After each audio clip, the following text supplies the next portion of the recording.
Hi అండి. ఈరోజు మీకోసం ఒక కథ. మరి కథలోకి వెళ్తే, హాయ్, గుడ్ మార్నింగ్.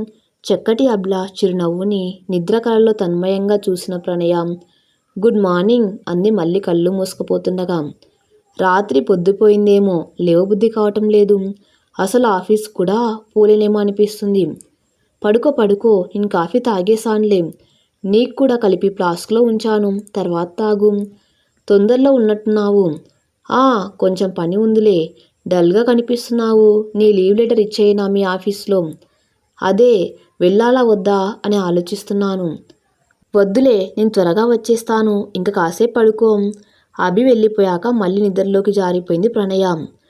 మనకి వెళ్ళాలని లేనప్పుడు ఎదుటివారు కూడా వద్దంటే ఇక అసలే వెళ్ళబుద్ధి కాదు కదా.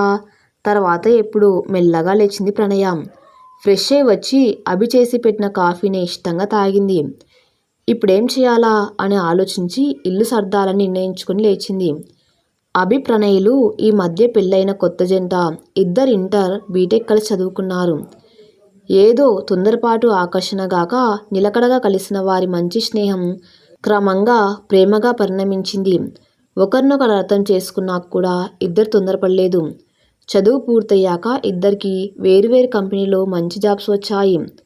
ఇప్పుడు ఇద్దరూ ఇంట్లో చెప్పారు. కొన్నాళ్ళు అటు ఇటు చర్చలు. ప్రతి చర్చలు జరిగాక పెద్దవాళ్ళు ఒప్పుకున్నారు.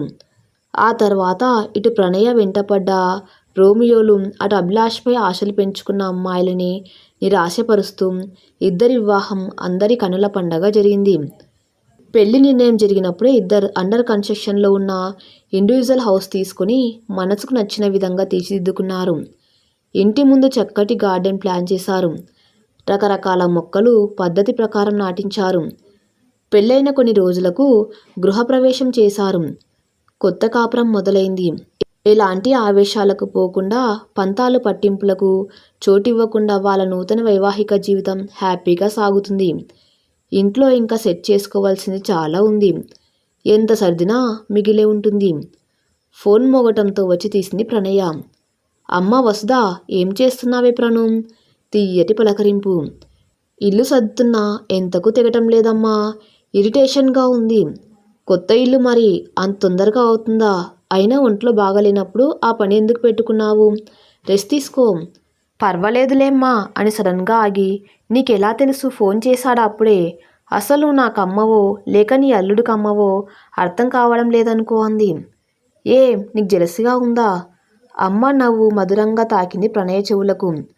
తను అమ్మి గురించి ఇంట్లో చెప్పిన తర్వాత అమ్మ తనతో మాట్లాడడమే మానేసింది. ఇన్ని రోజులు ఎలా దాచగలిగావే అని. తాము కన్ఫర్మ్ చేసుకుని ఇంట్లో ఎలా చెప్పాలా అని ఎన్నో రోజులు మదనపడి చివరికి ఎలాగో అలా చెప్పటమే గగనమైంది తనకు. తర్వాత ఇలా అమ్మ మాటలు మానేయటంతో ఏడుస్తూ కూర్చుంటాను. నాన్నే తన బాధ చూడలేక అమ్మకి చెప్పి చివరికి అభిని కలవటానికి ఒప్పించారు. అభి వచ్చి కలిసిన రోజు అమ్మ ఇష్టంగానే మాట్లాడినా అతని చక్కటి రూపము, తనకి ఈడుజోడుగా ఉండటం, అన్నిటికన్నా మించి అతని ప్రవర్తన, మాట తీరు, చెదరని చిరునవ్వు అమ్మని త్వరగానే ఆకట్టుకున్నాయి. తర్వాత అమ్మా నాన్నలే వెళ్ళి అభి పేరెంట్స్ని కలిశారు. వాళ్ళప్పటికే తనని ఇష్టపడ్డారు. తన పట్ల అభి పేరెంట్స్ చూపిస్తున్న అభిమానం, ప్రేమ చూసి అమ్మ కోపం పూర్తిగా తగ్గిపోయింది. ఇప్పుడు అసలు కన్నా కొసరు ముద్దు అన్నట్టు తనకన్నా అభినే అమ్మకు ఎక్కువైపోయాడు. ఇంతకీ బ్రేక్ఫాస్ట్ చేసావా లేదా? లేదమ్మా ఇంకా. రానా నేను? వద్దులే, ఈవినింగ్ మేమే వస్తాం బహుశా. సరే మరి టైంకి తిను. లంచ్ తర్వాత కాస్త రెస్ట్ తీసుకో. సరేమా, బాయ్ మరి. ఫోన్ పెట్టేసి మళ్ళీ సదరంలో పడిపోయింది.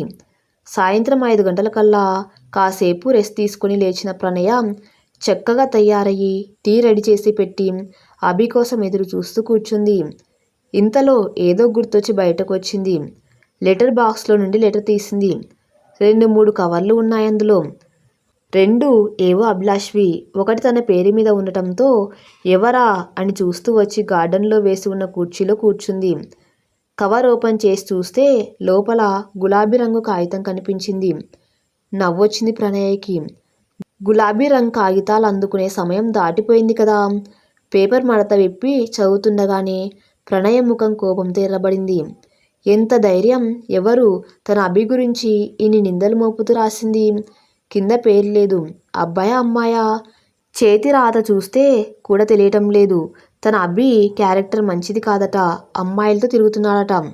ఈ కాకమ్మ కథలు ఎవరు నమ్ముతారని రాశారు? తనైతే అసలే నమ్మదు. ధైర్యం ఉంటే ఫేస్ టు ఫేస్ చెప్పాల్సింది. విసురుగా లేచి లోపలికి వచ్చేసింది. అంతలోనే అభి వచ్చాడు. అభికి ఈ విషయం చెప్పి అతను మూడ్ నాశనం చేయొద్దను. ప్రణు ఏమైంది? ఆ మొహం చూడగానే ఏదో ఆలోచిస్తున్నట్లు తెలిసిపోయింది. అబ్బే ఏం లేదే, వెళ్ళి ఫ్రెష్ అయ్యరా, టీ రెడీగా ఉంది. అభి వెళ్ళాక లెటర్ అతని కంట పడకుండా పక్కన పెట్టేసింది. అతను వచ్చేసరికి తన్ను తాను ఎలాగో సంభాళించుకుంది. అతనికి టీ అందిస్తూ, బయటికి వెళ్తున్నాం కదా అని స్నాక్స్ ప్రిపేర్ చేయలేదు అంది. ఇట్స్ ఓకే, తర్వాత ఇద్దరం కలిసి బయటకు వచ్చాము. డోర్ లాక్ చేస్తూ మరోసారి ఆలోచించింది అతనికి చెప్పాలా అని. మళ్ళీ వద్దని డిసైడ్ అయి ఊరుకుంది. మరుసటి రోజు సాయంత్రం అప్పుడే ఆఫీస్ నుండి వచ్చిన ప్రణయ డోర్ లాక్ తీసి లెటర్ బాక్స్లోని కవర్లు తీసుకుని లోపలికి వచ్చింది. అవి టీపాయ్ మీద పడేసి బెడ్రూమ్లోకి వెళ్ళింది.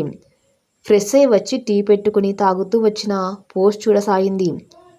2 వెడ్డింగ్ కార్డ్స్ 2 కవర్స్ ఉన్నాయి. నిన్నట్లాంటి కవర్ అయితే లేదు కదా అనుకుంటూ ఒకటి తెరిచేసరికి అదే గులాబీ రంగు కాగితం, అదే సారాంశంతో అదే చేతిరాత. ఇవాళ చిన్న హెచ్చరిక కూడా ఉంది. తను గనుక జాగ్రత్త పడకపోతే అభి చెయ్యి జారిపోతారట. ఇంత చెత్త సందేశం ఇవ్వటానికి ఎంతో చక్కటి కాగితం వేస్ట్ చేసిన మూర్ఖులు. కోపంతో వణికిపోయింది ప్రణయ. కవర్ చింపబోతూ ఆగి అడ్రస్ చూసింది. అనుకున్నట్టుగానే ఫ్రమ్ అడ్రస్ లేదు, లోకల్ పోస్ట్లో వచ్చింది. తమ చుట్టూ ఉండే వాళ్లే ఎవరో చేస్తున్నారు. తమకి తెలిసిన వాళ్ళెవరో తమ మధ్య గొడవలు తేవాలని ప్రయత్నిస్తున్నారు. ఎందుకు? కవర్పై పోస్టల్ స్టాప్ చూసి ఏరియా కనుక్కోవచ్చేమో, కానీ వాళ్ళు ఉండే ఏరియా నుండి ఎందుకు పోస్ట్ చేస్తారు? ఎక్కడ దూరంగా వెళ్తారు? ఆ మాత్రం జాగ్రత్త తీసుకుంటారు కదా. అంతలో కాలింగ్ బెల్ మోగటంతో అభి వచ్చినట్టున్నాడు అనుకొని లెటర్ దాచేసి వెళ్ళి తలుపు తీసింది. అభిని చూడగానే ఎందుకో దుఃఖం వచ్చేసింది. అతను లోపలికి వచ్చి రాగానే అతన్ని చుట్టుకుపోయింది. అతను ఆమెని అలాగే హత్తుకుంటూ, ఏమైంది ప్రణు అడిగాడు ఆతృతగా. కాసేపు అలాగే ఉండిపోయింది ప్రణయ. అతను రెట్టించలేదు. కాసేపటి తర్వాత ప్రణయ, టీ తెస్తానుండు అని లోపలికి వెళ్ళిపోయింది. నిన్నటి నుండి ఆమె అదోలా ఉండటం గమనిస్తున్నాడు, కానీ గట్టిగా అడిగితే చిరాకు పడుతుంది అని ఊరుకున్నాడు. ఏదైనా ఉంటే నేను చెబుతాను కదా, నీ బుర్ర ఎందుకు పాడు చేసుకుంటావు అని తనేదో దబాయిస్తుంది. ఏ విషయమైనా తనే బాధపడుతుంది, కానీ తన్ని బాధపడనివ్వదు. ఈ ఒక్క విషయమే తనకు ప్రణయలో నచ్చినది. అప్పటినుంచి రెగ్యులర్గా లెటర్స్ వస్తూనే ఉన్నాయి సేమ్ మ్యాటర్తో. ఒక లెటర్లో అయితే అభికి దూరంగా వెళ్ళమని, అప్పుడే మీరు క్షేమంగా ఉంటారని సలహా. లెటర్ అందుకున్న 2వ రోజు అలర్ట్ అయింది ప్రణయ. వీటి గురించి ఇప్పట్లో అభికి చెప్పాలని మాత్రం అనుకోవటం లేదు. ఇది ఖచ్చితంగా బాగా తెలిసిన వాళ్ళ పనే. ఒకవేళ ఇది ప్రాక్టికల్ జోక్ అయినా తను వారిని అస్సలు క్షమించదు. ఇంతకీ వాళ్ళెవరన్నా తెలుసుకోవటం ఎలా? ఈ ఏరియాకి తాము కొత్తగా వచ్చారు కాబట్టి ఇక్కడ వాళ్ళు చేసిన పని కాదు. అమ్మ వాళ్ళ ఇంటి దగ్గర వాళ్ళయ్యే అవకాశం కూడా చాలా తక్కువ. వాళ్ళందరి గురించి తనకు బాగా తెలుసు. ఇక తమ ఆఫీస్లో లేక అభి వాళ్ళ ఆఫీస్లోని వాళ్ళై ఉంటారా? ఏమో. ముందు తన ఆఫీస్లో అందరినీ జాగ్రత్తగా గమనించింది. ఎవరైనా అనుమానాస్పదంగా వ్యవహరిస్తున్నారేమో చూడాలి. ఆ రోజు నుంచే తన ఆఫీస్లో కొలీగ్స్పై ఒక కన్ను వేసి ఉంచింది. అభి గురించి ఆఫీస్లో తెలియకముందు కిరణ్, రవి ప్రపోజ్ చేశారు. తను నో చెప్పగానే వాళ్ళు పక్కకి తప్పుకున్నారు. రాజేష్ ఇండైరెక్ట్గా మాట్లాడబోయాడు, కానీ తను విన్నట్లు వదిలేసింది. వీళ్ళలో ఎవరైనా ఉంటారా? కానీ తమని విడదీసేంత శత్రుత్వం మాత్రం ఉంటుందనుకోను. వాళ్ళని మిగతా అందరినీ ఎవరిని అనుమానం కలగకుండా పరిశీలిస్తుంది ప్రణయ. అందరు ఎప్పట్లా సహజంగా ఫ్రెండ్లీగా ఉన్నారు. ఎవరిలోనూ ఎలాంటి మార్పు కనిపించడం లేదు. లేక తను గమనిస్తున్నానని జాగ్రత్తగా ఉన్నారేమో. ఏది ఏమైనా ఇదేదో తెలిసే వరకు తను ఓపికగా అందరి మీద ఓ కన్ను వేసి ఉంచాల్సిందే. తన ఆఫీస్లో సరే, అభి వాళ్ళ ఆఫీస్లో సంగతి ఎలా తెలుసుకోవటం? అక్కడ అభి కొలీగ్స్ కొందరు తెలుసు, తెలియని వాళ్ళు కూడా ఉన్నారు. అభికి ఇదంతా చెప్పడం తనకిష్టం లేదు. మరెలా తెలుసుకోవటం? అభి ద్వారానే, అతనికి తెలియకుండానే వివరాలు తెలుసుకోవాలి. ఒకరోజు సాయంత్రం మొక్కల్లో కూర్చొని టీ తాగుతున్న సమయంలో మాటల మధ్యలో అంటున్నట్టుగా, అభి, మీ ఆఫీస్లో అందరూ కలిసికట్టుగా ఫ్రెండ్లీగా ఉంటారా లేక గ్రూప్స్ మెయింటైన్ చేస్తారా అడిగింది. అదేం ప్రశ్న సడన్గా? మా దగ్గర ఈ మధ్య గ్రూప్స్ ఏర్పడ్డాయి అందుకని. కానీ మా వద్ద అలాంటి సమస్య లేదు. అందరిది ఒకే మాట గర్వంగా అన్నాడు అభి. అవునా అన్నట్టు, నీ పెళ్ళైపోయింది కదా పాపం, నీ కోసం ఎవరైనా లైలాలు బాధపడ్డారా చిలిపి కంఠంతో అంటూ మనసులో తనను తానే తిట్టుకుంటుంది ప్రణయ. ఏమడుగుతున్నావు అన్నట్టు మొహం ప్రశ్నార్థకంగా పెట్టాడు. సరదా కడుగుతున్నానులే, చెప్పొద్దు. ఏమో పాపం ఉన్నారేమో సాలోచనగా అన్నాడు. ఎవరబ్బా వాళ్ళు? నీకు చెప్పాలా ఏంటి? అబ్బా చెప్పొద్దు గారంగా అడిగింది. ఏమైంది నీకు ఇవాళ ఆశ్చర్యంగా చూస్తూ. మంజుల, నీలిమ, రవలి ఇలా ఉన్నారులే కొందరు అన్నాడు. మంజు, నీలు, రవలి నీ వెనుకగాని పడ్డారేంటి? అదంతా చెప్పాలా ఇప్పుడు? ప్రణయకి కూడా ఇరిటేషన్గానే ఉంది కానీ తప్పదు. ఊరికి టైంపాస్కి చెప్పు చెప్పు. ప్రణయ ఉత్సాహమేంటో అభికి అర్థం కాలేదు. ప్రణయ బాధలు ప్రణయ్కున్నాయి మరి. నేను చేరిన కొత్తలో మంజుల, నీలిమ కొంచెం ఇంప్రెస్ అయినట్టు అనిపించింది. నీ గురించి చెప్పగానే వెనక్కి తగ్గిపోయారు. వాళ్ళు మన పెళ్ళికి కూడా వచ్చినట్టున్నారు కూడా. అవునా? నేను ఆ హడావిల్లో సరిగ్గా గుర్తుపట్టలేదు కానీ. మరి రవలి? అభి ఒక్క క్షణం ఆగి, నీకు చెప్పాను లేదో గుర్తులేదు మరి. చెప్పాక నాతో పోట్లాడకూడదు అన్నాడు. పోట్లాడడం సరేనా? చెప్పు త్వరగా.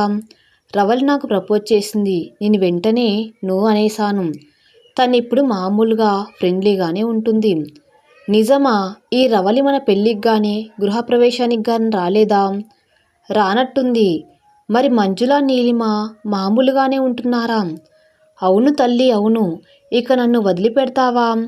వదిలేశాను పో అనేసి ఆలోచనల్లో పడిపోయింది ప్రణయ. ఆ రోజు సాయంత్రం అందుకున్న లెటర్ని చేతిలో పట్టుకుని మొక్కల్లో తిరుగుతున్న ప్రణయ గులాబీ మొక్క దగ్గర ఆగి పువ్వును చేత్తో తాకుతూ ఆలోచిస్తుంది. హ్యాపీగా ఉద్యోగం చేసుకుంటూ మొక్కలు పుస్తకాలతో కాలం గడిపేసే తనకు ఎంత కష్టం మనశ్శాంతి దూరం చేసేసిన ఈ ద్వేషలేఖల సంగతి ఎలా తేల్చుకోవటం? ఎలా ఎంతకీ ఆలోచన తెగడం లేదు. అభి చెప్పిన వాళ్ళలో ఎవరైనా ఈ పని చేస్తున్నారా? ఎలా తెలుసుకోవటం? ఎవరో కానీ ఓపెన్ అవ్వకుండా జాగ్రత్త పడుతూ చేస్తున్నారు. ఎలా పట్టుకోవటం? ప్రణయ పరిపరి విధాలుగా ఆలోచిస్తుంది. ఒకరోజు సాయంత్రం బయటికి వెళ్ళినప్పుడు ప్రణయ మెల్లగా సంభాషణ ప్రారంభించింది. అభి, త్వరలో మన మ్యారేజ్ అయ్యి 3 నెలలు అవబోతుంది కదా. నాకేం గిఫ్ట్ ఇస్తావు? నువ్వేమంటే అది ప్రేమగా చెయ్యి పట్టుకుంటూ అన్నాడు. పక్కా 100%. కోప్పడొద్దు మరి. గిఫ్ట్ ఇవ్వడానికి ఎందుకు కోపం? గిఫ్ట్ బదులుగా ఒక పని చేయాలి అందుకని. ఏంటా పని అనుమానంగా అడిగాడు. నువ్వు మీ ఆఫీస్లో, నేను మా ఆఫీస్లో ఒక ప్రాక్టికల్ జోక్ ప్లే చేయాలి. వాట్? ఆశ్చర్యపోయాడు అభి. ఎస్. ఎందుకని? ఏమని? ఊరికే సరదాకి. ఇంతకేమని? మనము పోట్లాడుకున్నట్టు మన కొలీగ్స్ ముందు నటించాలి. మన శత్రువులు పోట్లాడుకొని మనకెందుకు? మనకు శత్రువులు లేరుగా. అందుకని మనం పోట్లాడుకుందాం. నీ నటన అన్నాను. ఏదైనా ఎందుకు అంటున్నాను. ప్రణయ దేవుడా అనుకుంది. తను అనుకున్న పనికి అభిని ఒప్పించడం కష్టమే. నాకెందుకో ఈ మధ్య బోర్గా అనిపిస్తుంది. అందుకని ఏప్రిల్ ఫుల్ చేయాలనుకున్నాను. దానికి ఇంకా టైం ఉందిగా. ఇది అన్అఫీషియల్ అన్నమాట. ఏడ్చినట్టుంది. తీసి పరేశాడు. ప్రణయ మాట్లాడడం మానేసి గోళ్ళు చూసుకుంటూ కూర్చుంది. అంటే తనకి కోపం వచ్చినట్లని అభికి బాగా తెలుసు. నటించాలంటే ఎలా? నాకు రాదుగా. నేను చెబుతాగా అంది ప్రణయ ఉత్సాహంగా. చూద్దాంలే, ముందు ఎలాగో చెప్పు. మన పోట్లాటల గురించి ముందు ఒకరికొకరికి చెప్పాలి. ముఖ్యంగా నీ మాజీ లైలలకి. నీకేదో అయింది. మొన్నట్నుంచి వాళ్ళ వెనుక పడ్డావేం? చిరాగ్గా అన్నాడు. చెప్పాగా సరదాకని. నీ సరదా నాకు చిరాగ్గా ఉంది. అక్కర్లేదు, వదిలేద్దాం.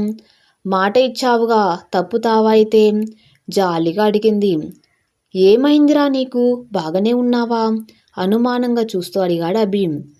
నువ్వు నేను చెప్పినట్టు చేస్తే బాగుంటాను, లేకపోతే లేదు. తప్పదా? సరే, ఏం చేయాలో క్లియర్గా చెప్పు. నీకు మన మధ్య రోజు ఏదో గొడవని క్రియేట్ చేసి చెబుతుంటాను.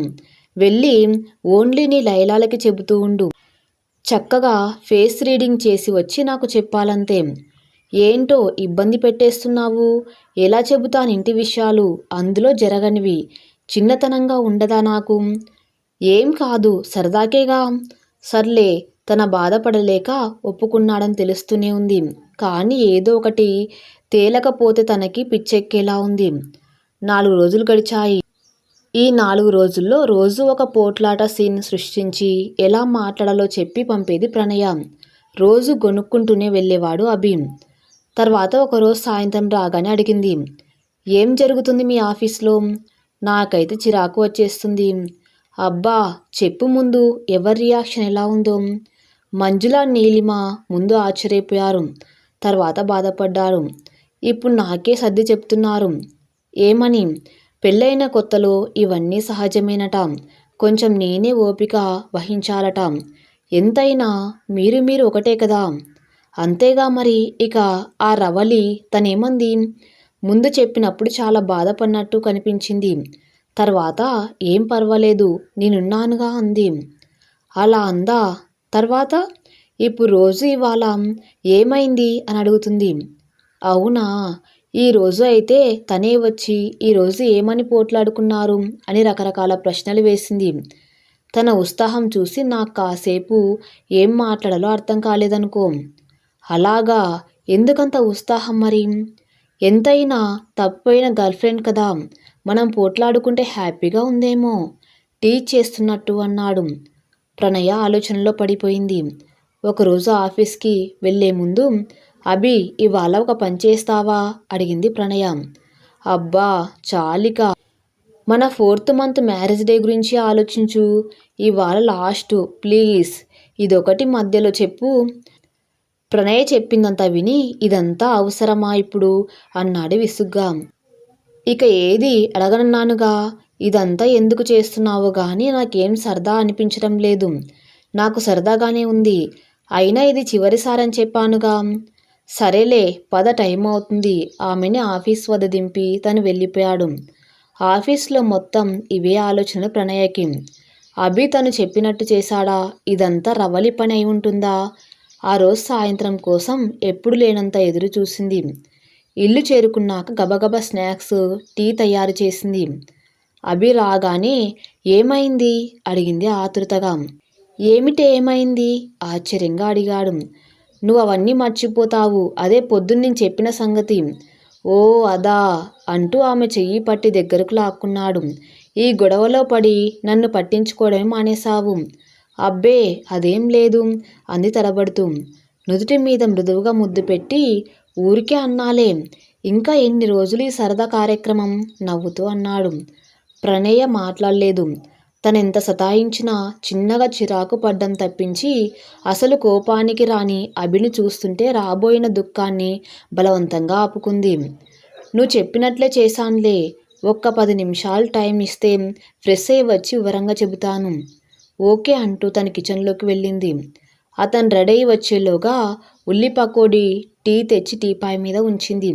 ఓ హై పకోడీలు అంటూ ప్లేట్ అందుకొని తింటూ ఆమె వైపు చూశాడు. ప్రణయ నిశ్శబ్దంగా నోటి మీద వేలు వేసుకున్న పసిపిల్లలా కూర్చొని అతని వైపే చూస్తుంది. అసలు ఈ మధ్య ప్రణయ ప్రవర్తన విచిత్రంగా అనిపిస్తుంది. కాకపోతే ప్రణు చెప్పినదే తను కాదనలేడు. నువ్వు చెప్పినట్లే ఈరోజు సీరియస్గా ఉన్నాను. ఇవాళ మంజు రాలేదు. నీలిమ తన పనిలో బిజీగా ఉంది. ఒక రవలి మాత్రమే నా దగ్గరికి వచ్చి, మీరు మళ్ళీ పోట్లాడుకుంటున్నారా? అసలు ప్రణయ దేని గురించి గొడవ పడుతుంది చెప్పిందా నీకు అని అడిగింది. ప్రణయ శ్రద్ధగా వింటుంది. నాకు చాలా ఆశ్చర్యం వేసింది. ఏమిటి రవలికి ఇంత ఇంట్రెస్టు? ఆ మాటలు కూడా ఆరా తీస్తున్నట్లుగా ఉన్నాయి.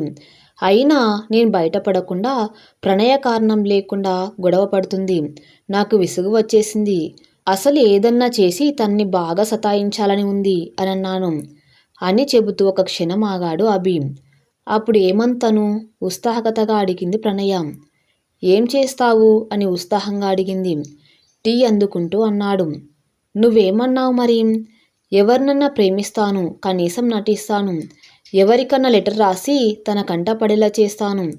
కానీ నాకు లవ్ లెటర్ రాయటం రాదు. ఇది కాని పనిలే, వదిలేయ్ అని చెప్పి నా పనిలో నేను పడిపోయాను. తర్వాత లంచ్లో వచ్చి అభి ఇదిగో నువ్వు రాసినట్టు లవ్ లెటర్ రాసుకొచ్చాను. నీకు రాదన్నావుగా, ఎలా ఉందో చూడు అని నా చేతికి ఇచ్చింది. నిజమా? నేనైతే తెల్లబోయాను. ఏం మాట్లాడాలో కూడా కాసేపు అర్థం కాలేదు. అభి ఇది నువ్వు రాసుకొని మళ్ళీ నాకిచ్చేయి అంది రవలి. ఇదే ఇచ్చేస్తానులే, వేరే ఎందుకు రాయటం అన్నాను కాసేపటికి. వద్దు వద్దు, రాసుకొని వెంటనే ఇచ్చేయంది. సరేలే, నువ్వు వెళ్ళి లంచ్ చేసిరా, అప్పటికి రాసేస్తాను. వెళ్ళిద్దాం మరి. తను వెళ్ళగానే నేను ఆ లెటర్ని ఫోటో తీసుకున్నాను. తర్వాత రాస్తూ కూర్చున్నాను. తను రాగానే తన లెటర్ తనకి ఇచ్చేశాను. ఆ ఫోటో ఏది? నీకు సెండ్ చేస్తాను గాని ఇదంతా ఎందుకు చేస్తున్నావు?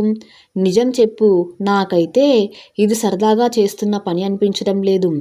ఆమె కళ్ళల్లోకి సూటిగా చూస్తూ అన్నాడు. ఏదైనా ఉంటే నీకు చెప్పనా అభి, ముందు ఫోటో.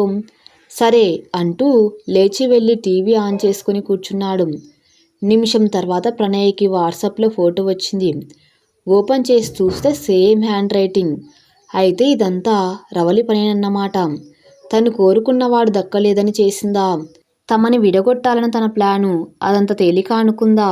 ఇదంతా క్లియర్ కావాలంటే తను రవలిని కలవాలి, మాట్లాడాలి. వాళ్ళంతా ఎందుకు, హాయిగా మనమే సెలబ్రేట్ చేసుకోవచ్చు కదా. ఇద్దరు కొలీగ్స్ని పిలుద్దామన్న ప్రణయ ప్రపోజల్ని విని అయిష్టతని వ్యక్తం చేశాడు అభి. ఊరికే మీ లైలాని చూద్దామని. జోకా? జోకే మరి, మన కొలీగ్స్ కూడా ఫ్రెండ్స్ కావాలిగా. నువ్వేదో గోల్మాల్ చేస్తున్నావు కదూ మళ్ళీ. అయ్యో అదేం లేదు, ఎలాగూ వీకెండ్ వచ్చింది కదా అని. సరే నీ ఇష్టం అంటున్న అభి మీద ప్రేమ పొంగి వచ్చేసింది ప్రణయకి. దగ్గరగా వచ్చి థ్యాంక్ యూ అంటూ బుగ్గ మీద ముద్దు పెట్టింది. అలాగే ఆమెని చుట్టేసి రెండు చేతులతో పైకి ఎత్తేశాడు. అతని మెడ చుట్టూ చేతులు వేసి కళ్ళలోకి ఇష్టంగా చూసింది. ప్రణయ్ ఎదురు చూసిన ఆ రోజు రానే వచ్చింది. ఉదయం ముందు గుడికి వెళ్లారు. తర్వాత ఇద్దరిళ్ళకి వెళ్ళి పెద్దల ఆశీస్సులు అందుకుని వచ్చారు. ఈ మంత్ ఫ్రెండ్స్తో సెలబ్రేట్ చేసుకుంటామని ముందే వాళ్ళకి చెప్పేశారు కూడా. సాయంత్రం 5 గంటల కల్లా తన ఫ్రెండ్స్తో కలిసి అన్ని ఏర్పాట్లు పూర్తి చేసింది ప్రణయ. హాల్లో డ్రింక్స్, స్నాక్స్, గార్డెన్లో డిన్నర్ సెట్ చేశారు. ఐటమ్స్ అన్నీ అందరికీ ఇష్టమైనవేవో తెలుసుకుని మరీ ఆర్డర్ చేశారు. క్యాటరింగ్ వాళ్ళు వచ్చి అన్నీ సెట్ చేసుకుని రెడీగా ఉన్నారు. ఎవరు ఏదడిగినా లేదు అని అనకూడదని గట్టిగా వార్నింగ్ ఇచ్చారు. 6 గంటల కల్లా అందరూ వచ్చేశారు. హలోలతో, హాయిలతో, గలగల నవ్వులతో ఆ ప్రదేశం ప్రధ్వనిస్తుంది. ఇద్దరి కొలీగ్స్తో కొంతవరకు ఇద్దరికి పరిచయం ఉన్నా ఈరోజు చాలామంది తెలిసారు. నీలిమ, మంజుల, రవలి వాళ్ళను ప్రత్యేకంగా ప్రణయ్కి పరిచయం చేశాడు అభి. ఈరోజు అభి ఎందుకు డల్గా ఉన్నాడు? ప్రణయ ఏమైందని చాలాసార్లు అడిగింది కానీ అభి ఏమీ లేదని గట్టిగా అనేయటంతో ఊరుకుంది. ఈ మధ్య తన అభిని బాగానే ఇబ్బంది పెట్టింది. పార్టీ అవ్వగానే తీయని బహుమతినిచ్చి 100 సార్లు సారీ చెప్పాలి. అందరితో మాట్లాడుతూనే రవలిని ప్రత్యేకంగా ప్రశ్నిస్తుంది ప్రణయ. రవలి అందంగా, మోడ్రన్గా, యాక్టివ్గా ఉంది. బాడీ లాంగ్వేజ్, మాట తీరు చంచల స్వభావాన్ని తెలియచేస్తున్నాయి. అందుకే అభి కాదంటే తట్టుకోలేక ఇలా చిన్నపిల్లలు చేస్తుందేమో. వాతావరణం అంతా సందడిగా ఉంది. పెళ్ళయి విజయవంతంగా 3 నెలలు పూర్తి చేస్తున్న అభి, ప్రణయలని అందరూ అందమైన పూల బుకేలతో అభినందించారు. ముందుగా స్నాక్స్ అందించారు. అవి తింటూ కొందరు గార్డెన్లో, కొందరు హాల్లో కూర్చొని కబుర్లలో పడ్డారు. ఇల్లు చూద్దురు రండని అమ్మాయిలందరినీ పైకి తీసుకుని వచ్చింది. కొందరు ఇల్లు చూసి వచ్చి హాల్లో సెటిల్ అయ్యారు. కొందరు పైనే లైబ్రరీ రూమ్లో బుక్స్ చూస్తూ ఉండిపోయారు. ఎలాగైనా రవలితో ఒంటరిగా మాట్లాడాలని ఎదురు చూస్తున్న ప్రణయ సమయం చూసి, రవలి నా గదిలో కూడా బుక్స్ ఉన్నాయిరా అని పిలుచుకెళ్ళింది బెడ్రూమ్లోకి. రవలి మొహంలో అసంతృప్తి తెలుస్తుంది. తమని తమ ఇంటిని చూసి ఇదంతా మిస్ అయ్యానని బాధపడుతుందా ఏమిటి కొంపదీసి? రవలి బుక్స్ చూస్తుండగా, రవలి ఇది చూడు ఒకసారి అంటూ ఒక ఫైల్ చేతిలో పెట్టింది ప్రణయ. ఏమిటో నన్నుకొని చూసిన రవలి బిత్తరపోయింది. ఆ ఫైల్లో గులాబీ రంగు కాగితాలు పిన్ చేసి ఉన్నాయి. చప్పున అది పక్కన పడేసి వెళ్ళిపోతుండగా ప్రణయ్ ఆమె చెయ్యి పట్టుకుని ఆపింది. ఏమిటిది అంది రవలి చెయ్యి లాక్కుంటూ. అది నువ్వే చెప్పాలి. ఏమిటిది? ఫైల్ చూపిస్తూ అడిగింది. నాకేం తెలియదు. అంత భయమెందుకు మరి? అది చూడు రవలి, ఇదేమిటో నీకు తెలుసు. ఎందుకు చేశావో నాకు తెలియాలి అంతే సూటిగా చూస్తూ అంది ప్రణయ. రవలి మాట్లాడలేదు. చూడు, ఎవరైనా వస్తే నేనంతా చెప్పేయవలసి వస్తుంది. తర్వాత నీ ఇష్టం కటువుగా అంది ప్రణయ. తన అభిపై లెటర్స్లో ఇష్టం వచ్చినట్టు ఆరోపణలు చేసిన రవలిని ఎదురుగా చూస్తుంటే కోపం వస్తున్నా నిగ్రహించుకుంటుంది. అసలు ప్రణయకి తన పైన అనుమానం ఎలా వచ్చిందో అర్థం కావటం లేదు రవలికి. కొన్నాళ్లుగా అభి ఆఫీస్లో నీతో ఎలా మాట్లాడుతున్నాడో గుర్తెచ్చుకో. నీకేం జరిగిందో అర్థమవుతుంది. ప్రణయ ఆమె ఆలోచనలు గుర్తించి అంది. అంటే అభికి ఇదంతా తెలుసా? తడారిన గొంతుతో అంది రవలి. అభి ప్రవర్తన కొన్ని రోజులుగా డిఫరెంట్గా ఉండటం గుర్తొచ్చి మొహం పాలిపోయింది. అదంతా కావాలని చేసిందా అయితే? తెలియదు, నేను చెప్పినట్టు చేశానంతే అంటూ మొబైల్ ఓపెన్ చేసి చూపిస్తూ నీ చేతి రాత కదా ఇది అంది ప్రణయ. రవలి నోట మాట రాలేదు. తల వాలిపోయింది. ఎందుకు చేశావు రవలి ఇదంతా? నువ్వు నిజం ఒప్పుకోకపోతే నేను అభికి చెప్పవలసి వస్తుంది. వద్దు వద్దు, అభికి చెప్పొద్దు ప్లీజ్. నేనే కావాలని చేశాను ఇదంతా. ఎందుకు? నాకు అభి అంటే చాలా ఇష్టం. అందుకే నా అంతటి నిన్నే ప్రపోజ్ చేశాను. కానీ అభి నవ్వేసి మనం ఫ్రెండ్స్ మాత్రమే అన్నాడు అంది రవలి తల వంచుకొని. అలాంటప్పుడు నువ్వేం చేయాలి? కోపంగా అడిగింది ప్రణయ. ఎప్పట్లా ఫ్రెండ్లా ఉండాలి మెల్లగా అంది రవలి. మరి కానీ నా వల్ల కాలేదు. మీ పెళ్ళయ్యాక అసలే తట్టుకోలేకపోయాను. మీ మధ్య గొడవలు తేవాలని ఉత్తరాలు రాయటం స్టార్ట్ చేశాను. అభి వచ్చి ఇంట్లో ప్రాబ్లమ్స్ గురించి చెప్పటం వల్ల నా ప్లాన్ నెరవేరిందనుకున్నాను. కానీ ఇలా దొరికిపోతాననుకోలేదు. రవలి, నిజంగా ఎక్కడో పిచ్చిదాన్లా ఉన్నావేం? నీ ఆకాశ రామక్క ఉత్తరాలకి మా ఊరు సంవత్సరాల స్నేహము, అభిమానము, ప్రేమ, అనురాగం, ఒకరిపై ఒకరికి నమ్మకం చెదిరిపోతాయనుకున్నావా? చిన్నపిల్లలా అనిపిస్తున్నావు తెలుసా? ఇదంతా అభికి తెలిస్తే అతని దృష్టిలో నువ్వెంత దిగజారిపోతావో ఆలోచించు. వద్దు, అభికి చెప్పొద్దు. రవలి కళ్ళు నీటితో నిండిపోయాయి. అంత మూర్ఖురాలను కాదు. నీవు తెలిసి తెలియక చేశావని అనుకుంటున్నాను. నీకు నిజంగా అభిపై ప్రేమ ఉంటే అతన్ని అభిమానించు. మంచి ఫ్రెండ్గా ఉండు. అలాగే. కానీ అభికి తెలియదు. నేను చెప్పనంటున్నానుగా. అభి మనసు బాధపడే పని ఏది నేను చెయ్యను. ప్రేమైన స్నేహమైన అంతే కదా. మన వల్ల మన అనుకున్న వాళ్ళను బాధ పెట్టకూడదు. రవలి అలాగే చూస్తుంది. ఇందుకే అభికి ప్రణయ అంటే అంత ఇష్టం. తను మారాలి ఈ క్షణం నుంచే. ఏమిటలా చూస్తున్నావు? ప్రణయ, ఐఎమ్ రియల్లీ వెరీ సారీ. నేను భయంతో చెప్పడం లేదు, మనస్ఫూర్తిగా చెబుతున్నాను. ఈ క్షణం నుంచి అభి నా బెస్ట్ ఫ్రెండు. నువ్వు కూడా. నిజమా? నిజం అని రవలి అంటుండగానే, ఏ రవలి, ఎక్కడున్నావే? ఇదిగో నీకు ఇష్టమైన బుక్స్ చాలా ఉన్నాయి ఇక్కడ, రా ఇటు పిలిచింది ఫ్రెండ్ ఎవరో. వస్తున్నా అంటూ మరి ఆ ఉత్తరాలు, మొబైల్లో లెటర్ అడిగింది. అన్నీ స్మాష్. ఓకేనా? థ్యాంక్ యూ అంటూ వెళ్ళిపోయింది రవలి. డిన్నర్ పూర్తయి అందరూ వెళ్ళిపోయేసరికి 11 దాటింది. మెయిన్ డోర్ క్లోజ్ చేసి వచ్చింది ప్రణయ. మామూలుగా అయితే అభి చేస్తాడు ఈ పని. ఈరోజు తొందరగానే పైకి వెళ్ళిపోయాడు. అలసిపోయినట్టున్నాడు పాపం. హాల్లో సోఫాలో కూర్చొని వెనక్కి వాలి కళ్ళు మూసుకుంది. చాలా రోజుల తర్వాత ప్రణయ మనసు ప్రశాంతంగా ఉంది. ఇది ఇంత తేలికగా ముగిసిపోతుందనుకోలేదు తను. నిజానికి రవలి మంచి అమ్మాయి కాబట్టి తొందరగా రియలైజ్ అయింది. ఇదంతా అభికి ఎప్పటికీ చెప్పదలుచుకోలేదు ప్రణయ. ఎప్పటికీ చెప్పొత్తను. అడుగుల శబ్దం విని కళ్ళు తెరిచింది ప్రణయ. అభి వచ్చి కూర్చొని టీవీ ఆన్ చేశాడు. నేనే పైకి రాబోతున్నాను కదా, నువ్వెందుకు వచ్చావు? అభి మాట్లాడలేదు. ప్రణయ అభి దగ్గరకు వచ్చి కూర్చొని అతని చేతిని తన చేతిలోకి తీసుకుంటూ, అభి, ఏమైంది చెప్పవా? ఎన్నిసార్లు అడిగాను? నిజం చెప్పు ఇప్పటికైనా అడిగింది. అభి ఆమె కళ్ళలోకి చూస్తూ, నువ్వు నిజం చెప్పు ముందు అడిగాడు. దేని గురించి? తెల్లబోయింది ప్రణయ. గులాబీ రంగు కాగితాల గురించి. నువ్వు నీకసలు ఎలా? మాటలు పేర్చుకోలేక తడబడింది ప్రణయ. ఇక చాలు ప్రణయ. అభికి చాలా కోపం వచ్చిందని ఆ పిలుపుతోనే అర్థమైంది. ఇన్ని రోజులు నీ వింత ప్రవర్తన ఇవాళ అర్థమైంది నాకు. నువ్వెలా చూసావు పేపర్స్ని? పొద్దున నక్లెస్ తీసివ్వమన్నావుగా. చాచా, నాకు నిజంగా బుద్ధి లేదు. కనీసం నీకు కనపడకుండా దాచలేకపోయాను. తను వద్దనుకున్నా అతనికి తెలిసిపోవటం చాలా బాధగా అనిపించింది ప్రణయకి. అవి చూడగానే చదవగానే నీ ప్రవర్తనకి కారణం తెలిసిపోయింది. అవి రాసిన వాళ్ళను పట్టుకోవడానికి నా చేత ఎన్ని పీట్లు చేయించావు. చివరకు దొంగను పట్టుకున్నావు కదూ, సూటిగా ఆమె కళ్ళలోకి చూస్తూ అన్నాడు అభి. అదెలా? మాట మధ్యలోనే ఆపేసింది. నువ్వు ఆ అమ్మాయిని తీసుకుని పైకి వెళ్ళిన కాసేపటికి నేను పైకి వచ్చాను. నువ్వు రమలికి తీసుకున్న క్లాస్ మొత్తం విన్నాను. సారీ అభి, నువ్వు టెన్షన్ పడితే నేను తట్టుకోలేను. అందుకని నువ్వు టెన్షన్ పడొచ్చు, అది నేను బ్రహ్మాండంగా తట్టుకోగలను. ఆ చెత్త ఉత్తరాలు నాకు కదా వచ్చాయి. ఇద్దరం ఎందుకు బాధపడ్డం చెప్పు. అవును, నువ్వొక లేడీ డిటెక్టివ్వి కదా మరి. ప్రణయ మాట్లాడలేదు. అవును, ఆ లెటర్ చదివాక నీకు నాపైన అనుమానం కోపం రాలేదా?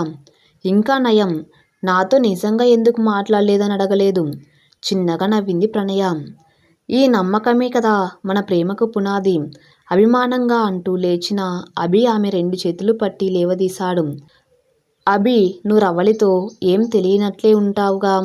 అది నువ్వు ప్రత్యేకంగా చెప్పాలా? కానీ నీకు మాత్రం ఇదంతా దాచినందుకు శిక్ష తప్పదు. అవునా? ఏమిటా శిక్ష? భయం నటిస్తోంది ప్రణయ. చెప్తా పదా. ఆమెను 2 చేతులతో పైకి ఎత్తేశాడు. కెవ్వుమంటూ ఏయ్ ఏమిటిది అరిచింది. అతను మాట్లాడకుండా మెట్లెక్కేశాడు. అతని మెడ చుట్టూ చేతులు పెనవేసి ఏం శిక్ష చెప్పవా గారంగా అడిగింది. Wait and see. అతను బెడ్రూమ్లో తలుపు తోసి లోపలికి అడుగుపెట్టాడు.